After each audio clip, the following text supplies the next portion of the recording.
దేవుని పరిశుద్ధ నామమునకు మహిమ కలుగునుగాక.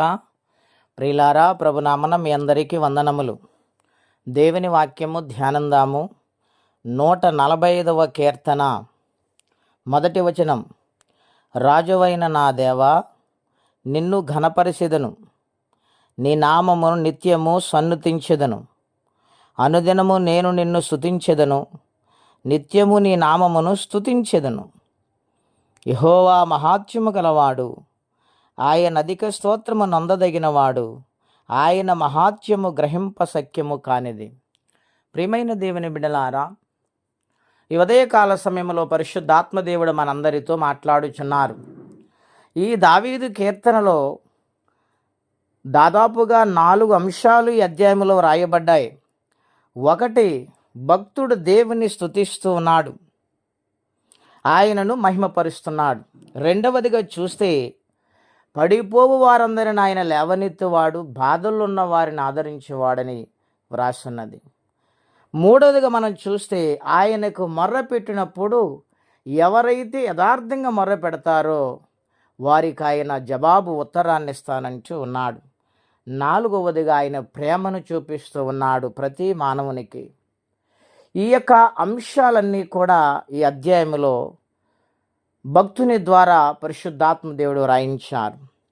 ప్రియులారా, నీవు స్తుతించగలిగితే, ఆయనను మహిమపరచగలిగితే, ఆయన ఎన్నడూ కూడా విడిచిపెట్టు దేవుడు కాదు.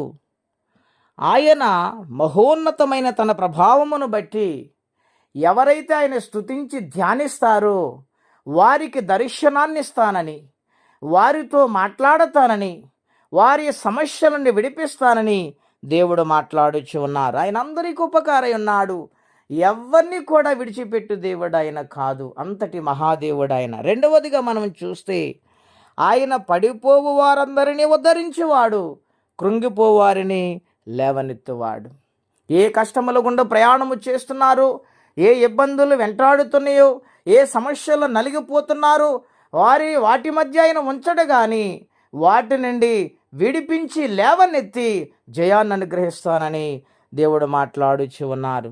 మూడవదిగా ఆయనకు నిజముగా మొర్ర పెడితే ఆయన ఉత్తరాన్ని ఇస్తానని, జవాబిస్తానని వాగ్దానము చేస్తూ ఉన్నాడు. ఆయనకు మొర్రపెట్టి వారిని ఆయన విడిచిపెట్టు దేవుడు కాదండి. నాలుగవది, యెహోవా తన్ను ప్రేమించు వారందరినీ కాపాడు దేవుడై ఉన్నాడు. గనుక దేవుని బిడ్డలారా, పరిశుద్ధాత్మ దేవుడు మాట్లాడుచున్నారు. దేవుని ప్రేమిస్తున్నామా? ఆయనను స్తుతిస్తున్నామా? ఆయన ఆదరణ కొరకు కనిపెడుతున్నామా? ఆయనకు మొర్రపెట్టు వారిగా ఉన్నామా? ఆయన ప్రేమను పొందుకుంటున్నామా? నువ్వు ప్రేమించగలిగితే ఈ అంశాలను నువ్వు చేయగలుగుతావు. ఆయనను ఇష్టపడితే ఆయన సన్నిధానములో ఈ విధముగా జీవిస్తావు. ప్రియమైన దేవుని బిడ్డలారా, ఆయన స్తుతించండి, ఆయనను ఘనపరచండి. ఆయన మహోన్నతుడు, ఆయన మహాత్మ్యము కలిగిన వాడు, అద్భుత కార్యములు చేయు దేవుడై ఉన్నారు. సమాధానం ఇవ్వగల దేవుడు, సమస్యలను విడిపించు దేవుడు, నెమ్మదిని అనుగ్రహించు దేవుడు. ఆయన ఏ సమస్యనైనా పరిష్కరించి ప్రేమతో నిన్ను నింపుతాడు. ఆయన రాజ్యానికి వారసులుగా ఆయన మారుస్తాడు, నడిపిస్తాడు. అట్టి కృపా తీర్మానం పరిశుద్ధాత్మదేవుడు మనందరికీ దయచేయునుగాక. ప్రార్థనండి. అత్యంత కృప కలిగిన దేవా, మహోన్నతమైన మీ నామము కొరకై వందనములు, స్తోత్రాలు చెల్లించుచున్నాం. ఈ ఉదయకాల సమయంలో మాతో మీరు మాట్లాడుతూ వచ్చి ఉన్నారు. నాయన, నిన్ను స్తుతించే వారిని, నిన్ను మహిమపరిచే వారిని నీవెన్నడూ విడిచిపెట్టు దేవుడు కాదు నాయన.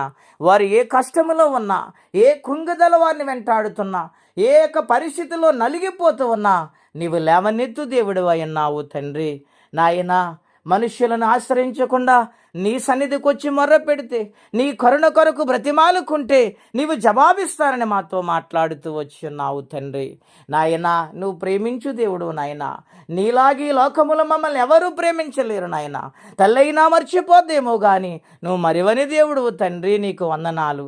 నీ ప్రేమను ఎల్లప్పుడూ కూడా పొందుకునేవారుగా నాయన, నీ కృప బాహుళ్యతలో నింపబడిన ఆయన నీ పాదాల పట్టుకుని బ్రతిమాలు భాగ్యం అందరికీ దయచేయండి. ఎవరి కష్టములో, బాధలో, ఇబ్బందులు, సమస్యలు ఉన్నారు వారికి సహాయమును పంపించండి. అప్పులుతున్న వారికి విడుదల దయచేయండి. నెమ్మది లేని వారికి నెమ్మదినివ్వండి. రక్షణ లేని వారికి రక్షణ ఇవ్వండి. కుటుంబ సమస్యలతో నలిగిపోతున్న వారికి విడుదల దయచేయండి. మీ యొక్క కృపను తోడుగుంచమని, ఈ దినము ఈ వారమంతా మీ సజీవ రెక్కల సాటున కాపాడమని యేసుక్రీస్తు వారి పుణ్యనామములో ప్రార్థించి స్తుతించి వేడుచున్నాము తండ్రి. ఆమెన్. దేవుడు దీవించును గాక. ఆమెన్.